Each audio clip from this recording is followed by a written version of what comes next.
Hello and welcome. In this video, I'm going to show you how you can obtain a tweet link of any post on your X account and then share it or send it to someone.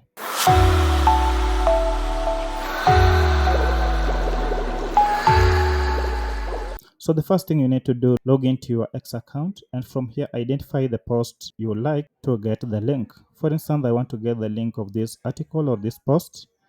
Now there are two ways you can do it. First, you can copy the link directly on the top of your browser. That is the link related or associated to this post on this X account. That is the link. Alternatively, there is another way you can copy or get the link.